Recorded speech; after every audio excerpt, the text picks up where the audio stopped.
I'm actually really nervous to meet you, but I'll explain that. Today we're joined by the incredible Megan Phelps Roper, formerly of the Westboro Baptist Church. You've probably heard of the church. They're notorious for picketing funerals with their homophobic signs. Perhaps their most famous and one of my favourites, God Hates Fags. It's one of your favourites. I'm glad that's one of your favourites.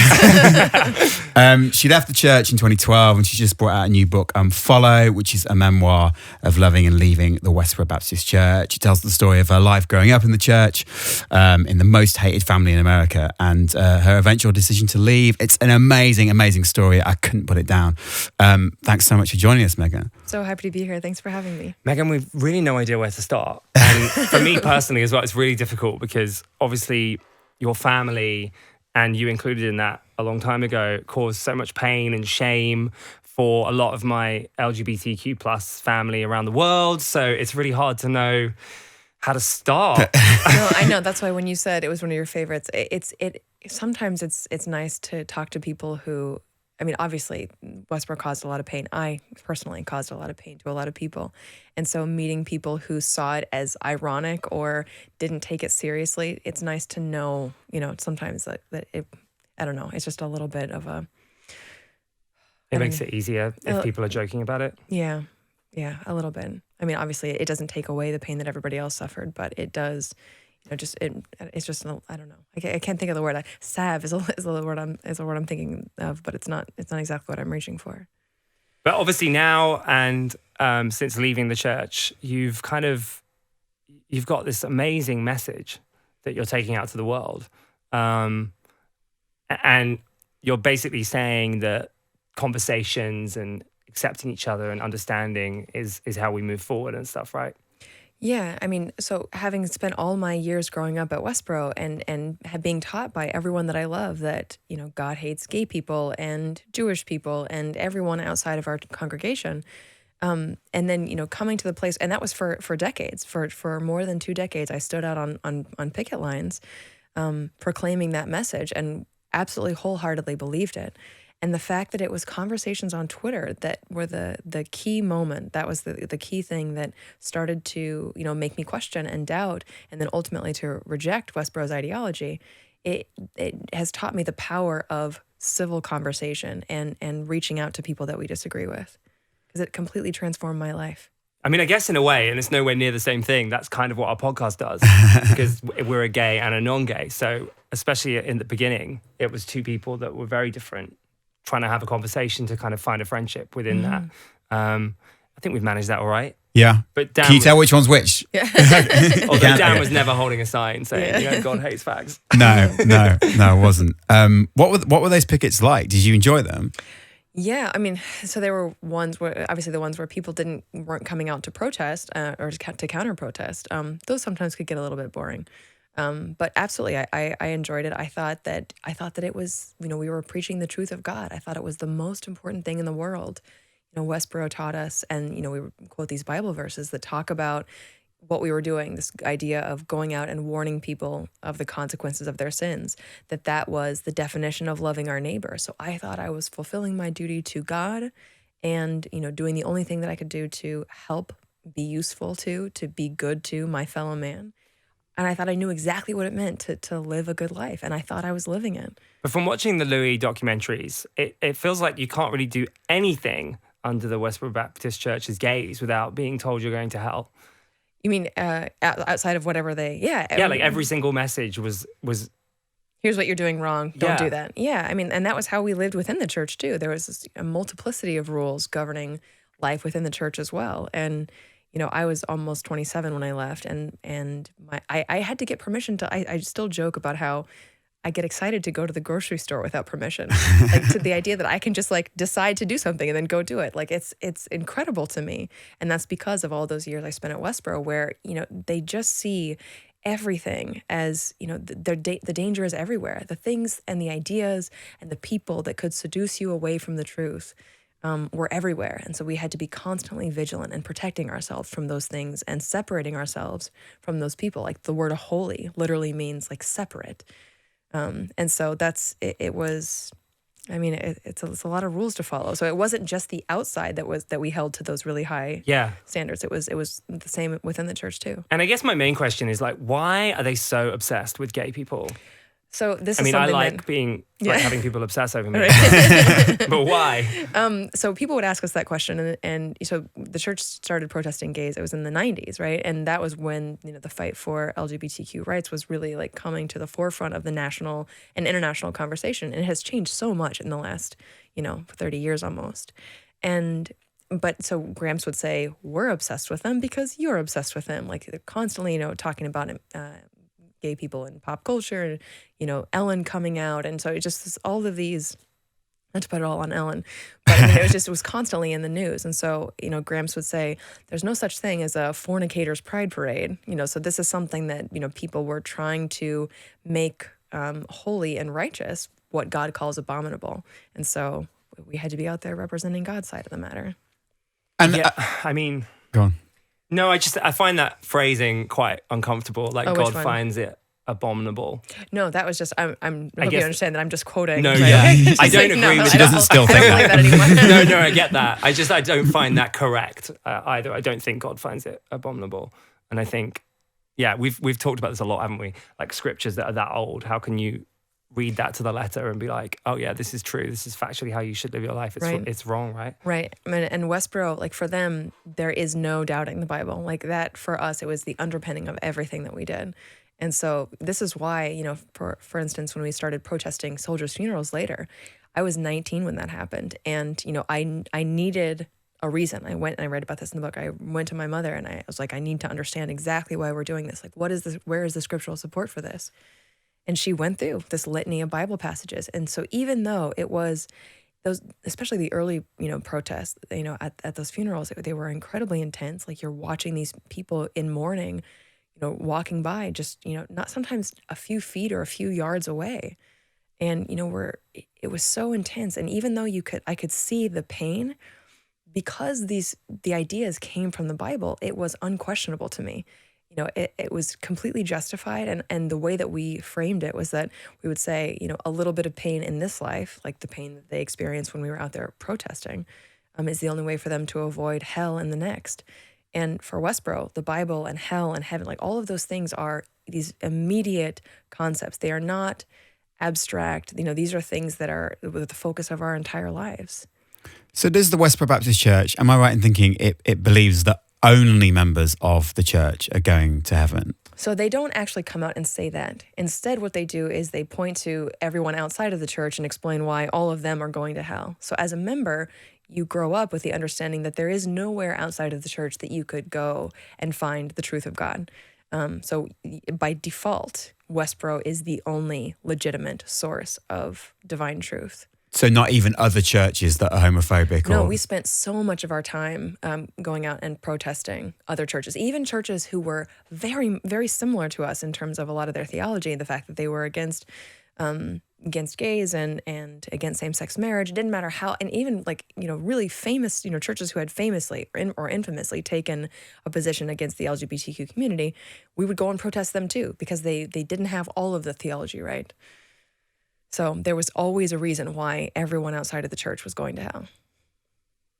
Which is really, it's really insane to talk about some of this now because, eventually, obviously, I came to realize the insane amount of arrogance and hubris behind those positions. It's one of these, paradoxes that I write about in the book. Like, we felt humble, right? We felt like, we would say with the Apostle Paul, like that we are the chiefest of sinners. And at the same time, we believed that God had given us the most righteousness, that we had the one true interpretation. I also read about this moment where I was in a library, just after I left the church, and I'm looking up at these stacks of philosophy books and, kind of searching through them a little bit. And then I just kind of stand back and I'm staring up at it and I'm just thinking, how did we ever think that we alone had the only answer, the only legitimate answer? Like, this is centuries worth of human attempts to understand the world and the universe and what we're supposed to be doing in our lives and with our lives. And And somehow it just never, it was like, oh, well, yeah, it does sound a little bit arrogant, but it's true. It's true. We're the only ones who have it. Though. I think one of my favorite signs, and I have a few, but one of my favorite signs that would be held up is your rabbi is a whore, which is hilarious. But I don't understand why they thought it was okay to use that word, or even the word fag, when that's offensive, and almost the Bible would condemn that. That part of the appeal is the provocation. That initially at the very beginning we did use the word gay, but pretty quickly, Gramps said gay is a misnomer. These people aren't happy. They're miserable. They're hellbound sinners, and so we can't use that word. He said we're not going to give over the lexicon. And the reason he used that word fag as a contraction of the word faggot, meaning like a bundle of sticks used for kindling. So he would say, these fags burn in their lust one toward another, quoting Romans 1. They fuel the fires of God's wrath, and they fuel the fires of hell. And so he would say, fags, that's an elegant metaphor.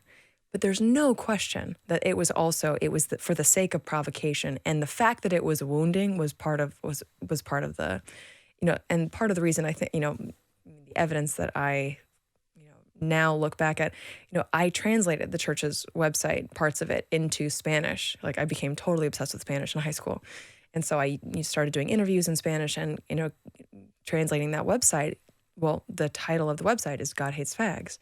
And when I came to translate the word fag, there is no, there's no similar metaphor word that you could use in Spanish. And so I asked, like, which of these words should I use? And there's like one more neutral word, and then there was the one that's basically the slur in Spanish. And we picked the slur. Like, it really is about, because for them, provocation was important because it got attention. And they weren't trying to get attention for themselves. They're trying to get attention for this message. And so the fact that it's wounding, it doesn't matter as long as it gets attention on this divine truth of God. And what I can't get my head, there's a few things I can't get my head around, is the only thing that the church preaches about this stuff. So on a Sunday, and when there's a sermon, is there any chance of talking about the Good Samaritan or Paul's trip to Damascus, or is it every Sunday it's like, right, let's talk about gays? It definitely wasn't just gays. There were a lot of other. Gramps would sometimes focus on extremely obscure or relatively, like very small parts of one passage, and kind of exalt it into this, very important thing. But it was really funny to me in the couple of years, I would say, and especially the last year, I guess, before I left, I would be sitting in church on Sundays, and sometimes Gramps would be talking about something that completely different, and then all of a sudden we're talking about fags again or something. And I was like, how did we get here? And I'm like looking through the sermon, trying to find the pivot point. I've got a stat to throw at you, actually. According to the Society of, I can't remember this exactly. I think it's the Society of, do you know this stat? No. Oh, okay. You look like you knew where I was going. No. I just wanted to I want to say, I don't use that word, and so it's actually kind of, I'm using it because you're using it, but I don't use the word, the fag word anymore. And I appreciate you using it though, because I think in a way you did use it. No, that's what I'm saying. That's why I do use it. It's because sometimes people will challenge me on that. Well, why do you do that? I have gay friends that I've talked with about this, who say it's important not to whitewash what we did and try to make it look better than it was. And it's important for people to see kind of the depths of, what we did, exactly what we did, and to be honest about it. So I just wanted to I don't know, I must have read your mind, because I felt that too. I felt like, I don't imagine you saying that word, but in a way you did say it. So what you're doing by saying it again is you're kind of owning that hate and kind of apologizing for it and facing it. Thanks. But I get that a lot. What I was going to say was, there's a statistic that suggests people that there are higher levels of homophobia in people that have an unacknowledged feeling of same-sex attraction. Mm-hmm. So do you think Gramps was actually just attracted to men and couldn't deal with it? I don't think so. I never saw any evidence of that. I mean, it's not like I didn't live in his mind, but obviously it's possible. But he was married and had 13 children, and obviously, even 13 children. I mean, yes, I know. Maybe he was hiding something and had to just keep trying. Anything is possible. Obviously, I'm not gonna. But I just never saw any. Yeah. I mean, it was a fun question rather than like a serious one. No. I really wasn't expecting to say, oh yeah, definitely gay. So at some point you started, the pace sort of picks up, and you're protesting soldiers' funerals, and you're celebrating 9/11 and things like that. Are you literally celebrating? Like when if a new Metallica album comes out, I get excited and I'm celebrating. James, if new Lady Gaga music comes out, Yeah. is that the same sort of celebration that you're having? Sometimes, yeah. Yeah? And it is really, it's really, it's really shameful to think about exactly how we felt sometimes. Like, again, I talk about this idea of watching the body counts rise with glee. That's how I think that's how I wrote it in the book. But that's what would happen. Like when the tsunami or a mass shooting happens, and like we're watching the news, and the reason or part of it is that this is confirmation of everything we'd been warning people about. This is the condign wrath of God. It's well deserved because of the sins of this nation that we've been preaching against. So God is confirming our words. And because it came from God, this is, the thank God for September 11 sign, thank God for dead soldiers, thank God for IEDs. We thought that because God had done it, therefore it was good and righteous and just, and we had a duty to celebrate in. This is something I should say, like this came up later, that I stopped believing that was scriptural. The thanking God part, okay, that's understandable. It's for instance, praying for more dead soldiers, praying for more dead kids. Like those were 2 picket signs that we held. We would sit in church and pray for God. For instance, when we were sued by the father of one of those soldiers whose funerals we protested, we would pray for him to die and his lawyers to die. And we had taken these things from these passages in the Old Testament. And then, as my belief in Westboro's ideology started to unravel, I was seeing these other passages that we should have seen them as something that, it should have changed our minds. So for instance, Jesus saying to love your enemies, bless them that curse you, and pray for them that despitefully use you and persecute you. And, Paul saying, bless them that persecute you, bless and curse not. So we should not have been praying for bad things to happen to them. We should have been praying for good things to happen to them. And this is one of those contradictions I write about, coming to the realization like, oh my God, how could I have gone through this Bible? How could we have read these passages so many times and not changed our minds and our positions about these things? What was the first moment where you were celebrating something like that and thought, this isn't right? Well, it wasn't one where, so like, for instance, I remember, on Twitter, this is going to be, maybe it seems a little bit weird, but when Brittany Murphy died, I had been on Twitter for a few months, and we had all my life we had been celebrating these things. So on September 11, my reaction was awesome when I heard that news, and that's how deeply ingrained it was. Even by age 15, and so it was when I got on Twitter and started like experiencing these events, these cultural moments of grief, with this new community of people. On Twitter, there was, a lot of people who responded the same way as they did on the picket line, which was a lot of hostility, just reflecting that confrontational attitude back at me. But there were these really kind strangers, who were engaging me, and we started talking about theology, but we would also talk about books and movies and music. And so this became like an alternate form of community for me. Whereas Westboro had been my only community before. And so seeing how they were responding to these events and these tragedies, when a celebrity would die or there would be a mass shooting or, some weather event that was killing or hurting a lot of people, that's when I started to feel uneasy. And then, over time, I didn't need to see their, Twitter's responses. I would see an article about, I saw an article, I remember about a famine in Somalia. And it was a photo essay, and the first picture that came up, I just completely broke down. And my mom, sitting at her desk 5 feet from mine, heard me crying, and she was like, "What's going on?" And I, show her this picture, and I just can't, I can't even talk. I'm crying so hard. And she says, "Will you send that to me? I want to write a Godsmack about it." So I send it to her, and she starts writing this celebratory blog post about how God is killing these children in Somalia. And that was that distinction between how I was responding and how she was responding. Like before, I would have thought there was something wrong with me. And at that point, I thought, maybe something's wrong with Westboro. What's a Godsmack? Sorry. It's basically something that is like a short blog post that Westboro members will write in celebration of some terrible thing that's happened to other people. Right. Okay. Yeah, sorry. And Point of clarification. is literally everything the work the work of God. So if Yeah. if I go into a shop and steal some chewing gum, is that the Yeah. work of God? And Yes. I'm punishing the guy behind the shop is in favor of gay marriage or something. Oh yeah, I see what you're saying. Yes, but God is also punishing you because he's given you over to this sin that Right. you're committing and that you're not repentant of. So it's amazing how many ways, the crime and the punishment, both punishments from God, but all of it from the hand of God. Every thought you have, every feeling. There is no thwarting. There is no thwarting the will of God. So if one of the church was to die because somebody had attacked them on a picket or something, would we be celebrating about that as well?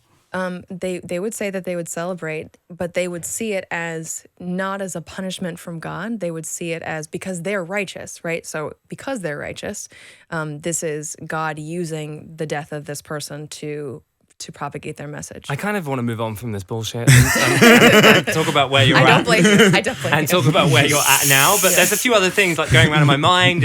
And you were what age? Sorry, when you left? 20? I was almost 27. 27. Yeah, So that's a lot of, for want of a better term, in fact, I probably will use this term, brainwashing from the Westboro Baptist Church as you were growing up, and it's your family and you're really close to them. So I find it really hard to change my pattern, regardless of what it is, like whether it's, I should shower in the morning and not at night, or I can't think of a better example. Actually, here's a great example. I find it hard to make sure I wear a condom when I'm having sex, and make that happen because I'm psychologically in a weird spin where I do something else. So how do you get out of thinking like you did?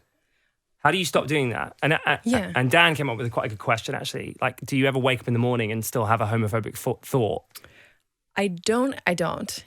This was something, so because, it's a couple of questions you asked there. So the first one, how do you change that? So obviously coming to the place where I believed that we were wrong about certain things. And that led me to the question, like, what else are we wrong about? So I basically came to believe that I couldn't blindly trust any thought or feeling that I had.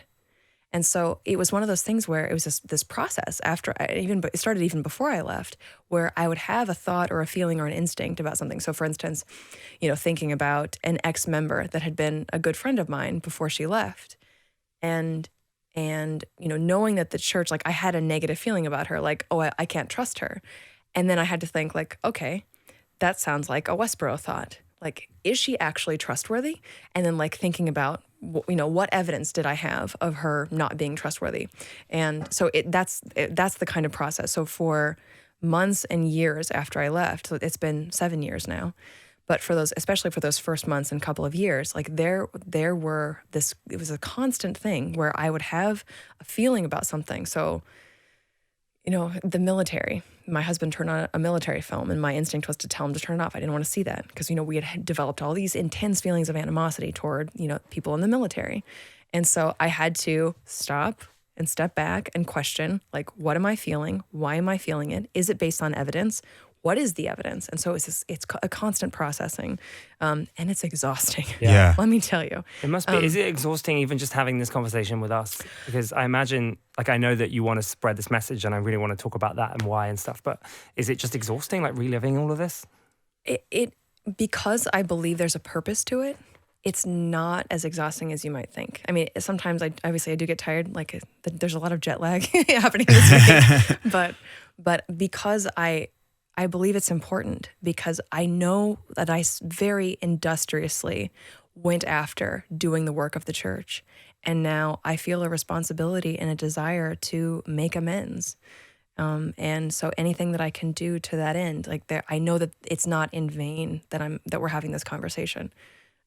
So that gives me a sense of purpose that makes it, I'm able to do it with a lot less. Anyway, does that make sense? Yeah. Yeah, it makes a lot of sense. Let's talk about when you decided to leave. So you basically attribute the departure to Twitter and social media. Yeah. So how did that start? So I got on Twitter to spread the church's message. It was about 10 years ago now. And, I had no intention, of course, of being changed by the people that I met there. Westboro has these sayings. Let's say like, these people have nothing to offer us. We have nothing to learn from these people.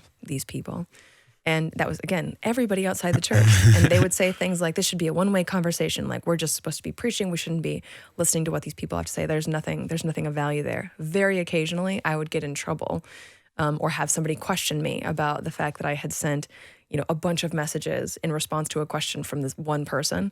Like, why are you sending so many messages to this person? And so anyway, this is how one way they want it to be, not a dialogue, but just preaching at them basically.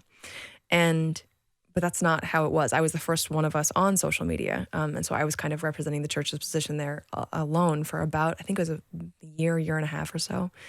And I started to meet people there. So again, most people that I met anywhere, were full of hostility. People were, and they were obviously reflecting back, what we were, the kind of feelings and sentiments that we were preaching. But there was this kind of group of individuals who started asking questions and really trying to understand where I was coming from. They believed that I was sincere and that I really thought that what I was doing was right, and that maybe if they listened and were willing to have a conversation, that I could be reached. And that even if I couldn't be reached, that it was important for them to be there challenging Westboro's message in public, so that anybody who might hear what we were saying and possibly be persuaded by it, which very, very few people, as you can imagine, were persuaded by it. But if, in case anyone was, susceptible to that, that there would be another voice with a different message. And so in those conversations, a couple of things happened. So like I said, the community aspect of it was really important. But then there was also the logical side of it. So people who were able to find internal inconsistencies in our doctrines. And, coming from Westboro, which is this very closed system, like you said, you want to get past all this bullshit. That was everything for us, right? And it's this very closed system where outside arguments, like for you to say something like, well, how can you really trust the Bible? It's really old and so many people have translated and interpreted it. Like you make those kinds of arguments, that doesn't get into, because Westboro, like there's all these passages, they'll just use it to dismiss you out of hand. And that's how I had learned to, you dismiss any outside arguments, but the fact that this was a contradiction within our doctrine, it was the first time that I could acknowledge consciously that the church could be wrong. And that made it so that I was, for the first time in my life, I had some tiny bit of confidence in my own thinking and the understanding that it was possible for the church to be wrong. And so therefore it made me willing to challenge other doctrines. And sorry to interrupt. Yeah, no worries. I'll just keep monologuing if you How did you not think, oh my God, this is the devil tempting me? I did. I absolutely did. I mean, so that's what I thought at first. I went to, older people in the church. My mom Twitter included. is basically Satan anyway, a lot of the time, right? I guess that's what a lot of people think. But no, I mean, I went to my mom and a couple of older people in the church, like looking for answers, and was so swiftly shut down.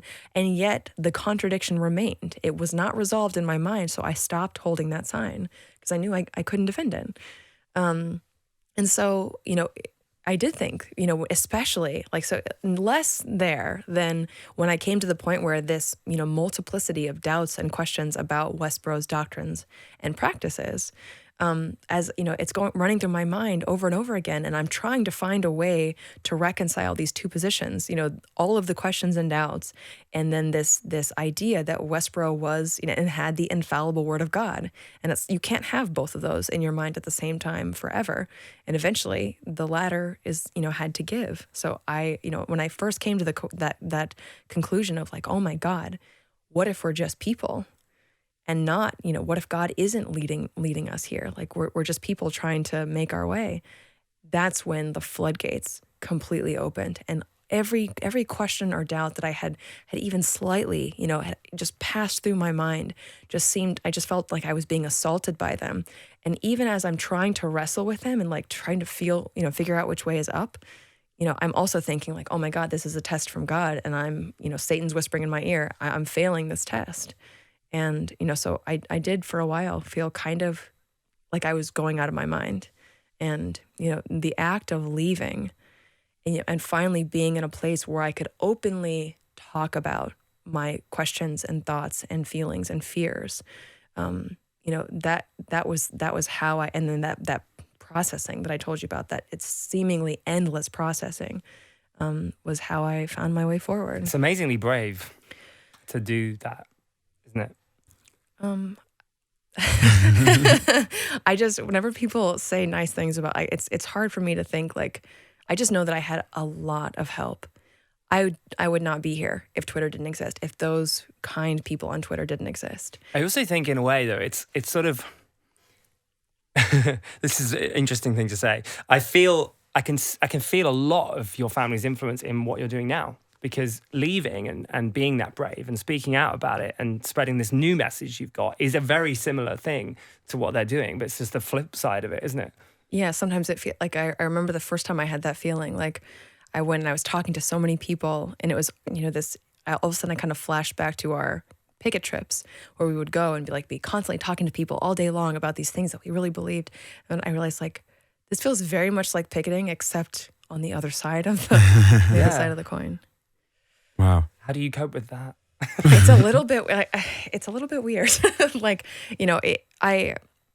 it's one of those things that, like, I would not have chosen this life for myself, if that makes sense.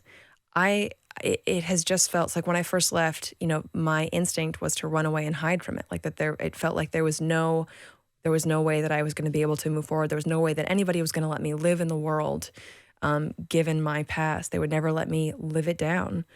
And so that, running away and hiding was the only way out, and the only way forward.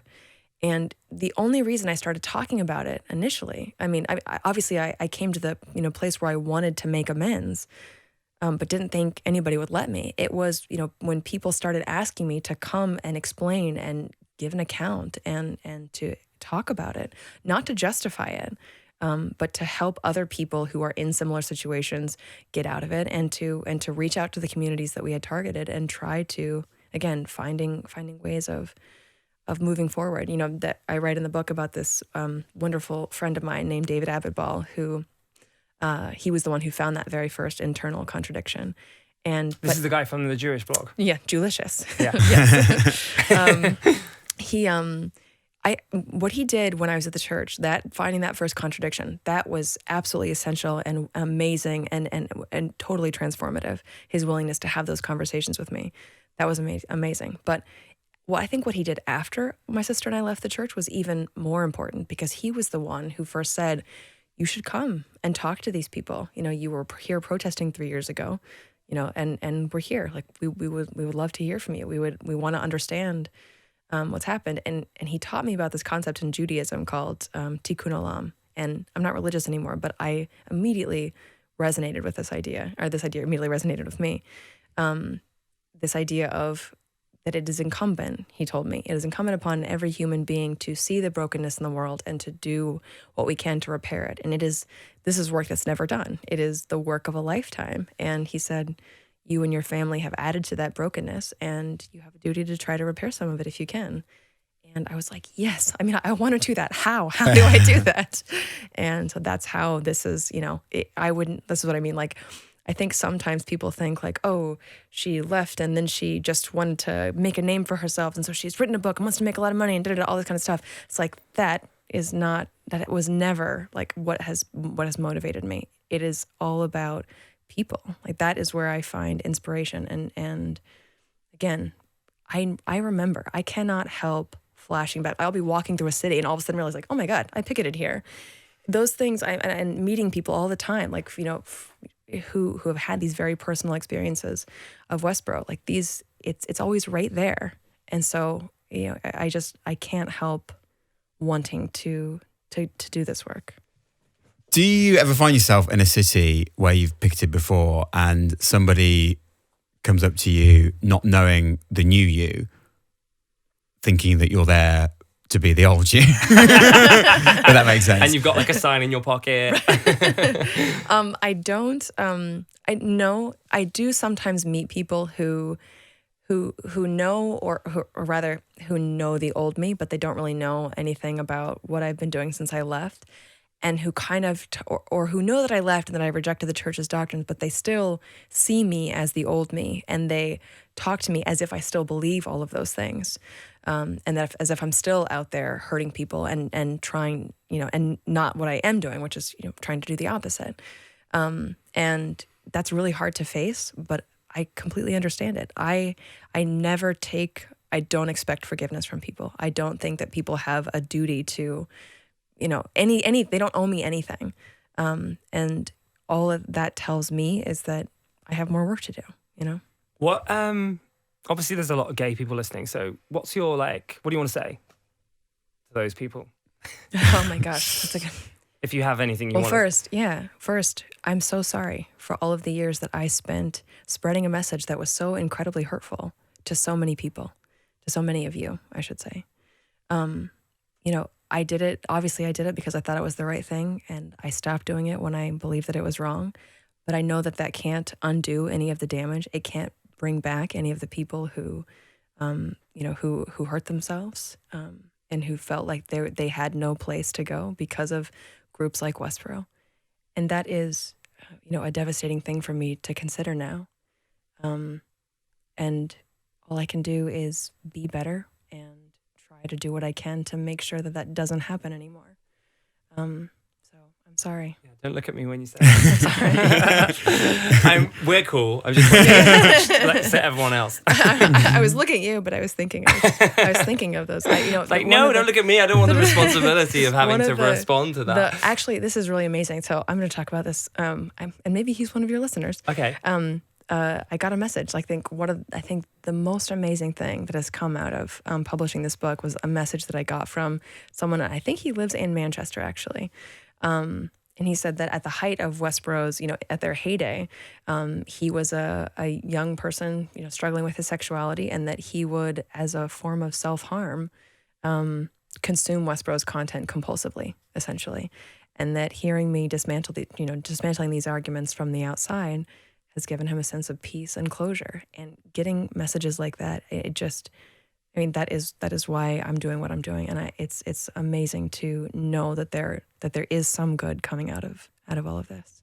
And that's awesome. I was listening to one of your interviews, and you talk about how we preach equality, and we've now got gay marriage in all of the UK. Just the other week, Northern Ireland got gay marriage too, and the US has it, but we're still very divided. So, why is that, and what can we do about that?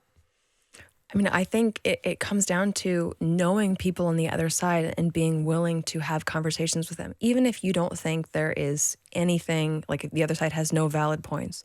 The only way we move forward is by having conversations. The attempts to isolate people and shame them into coming to the right answer generally don't work, because, as this anthropologist told me last year, that shame is the feeling that we get when we know we have violated the norms of our community. That's how she put it. And that, I never felt shame for what I was doing at Westboro. When outsiders tried to shame me because they were outsiders, they were not part of my community. The fact that they were trying to shame me was proof that I was doing the right thing. So when we are as divided as we are now, trying to wield shame across those ideological divides doesn't work.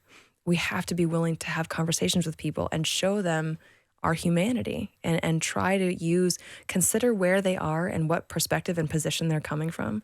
And it's not, I should say, I don't believe that it is incumbent upon any individual person in every situation to show your humanity to somebody who hates you. I'm not saying that at all. I do think, though, that the more people, and there are a number of reasons that people don't reach out to people on the other side, including reasons of safety. They literally don't feel safe doing it. But the more of us who are willing and able and in a position to reach out, I think that the more likely we are to really change hearts and minds. Megan, thanks so much for joining us. I think what you're doing is amazing. I think any of us being born into the situation that you were in would have done the same thing, because we wouldn't have known any different. But I'm not sure that everybody could do what you're now doing now. I think you're incredibly brave and powerful and strong. Thanks so much for coming on the podcast. And everybody read Unfollow. It's out now. I could not put it down. Absolutely fascinating. There's a big spoiler in it that I'm not going to give away, but it's a really nice ending to the story as well. So thanks so much. Thank you so much for having me. Thank you. Thanks for coming on. And thanks for your kind words. I really, really appreciate the encouragement. Yeah, well, thank you for doing what you're doing and sending that message out. It's really important. Dan did a great ending, so I'm just like rambling. He's not used to me doing that. He's normally so he's like, why am I not ending? No, I loved it. I loved it, Dan. I was like, yeah, I'm ready to snap you. I will ask you one last question, actually. Okay. Just to like leave us all with. Sure. There's like a steady rise of homophobia in the UK at the moment. What do we do? Talking to people, yeah, that's one thing. But how do we educate people, and how do we encourage other non-gay allies to do that too? How do we educate? I mean, I really do think it comes down to conversation because, you know, knowing, for instance, for me at Westboro, like it was much easier for me to demonize, for instance, Jewish people before I knew David, right? And this is, again, was one of those things, like I understand why so many people, they don't feel safe, they don't feel like they can do it, they don't want to do it, because, you know, who is this random cult girl, you know? But David's willingness the fact that it was a Jewish man making these arguments, that he was showing me that he actually cared about me, that he was a genuine, good-willed person. It's hard, as he says it, because he's done. It's not just with me. Like he used to run a website, you know, chronicling the work of hate groups, basically on the internet, and he basically says it's really hard to hate people. It's easier to hate them when you don't know them. And so I think outreach really is, it's not worthless. It's incredibly valuable. And I think it's easy to like see it as like, okay, but what really? But I really do think it comes down to that. Like it's harder for people to hate you when they actually know you and see you and meet you.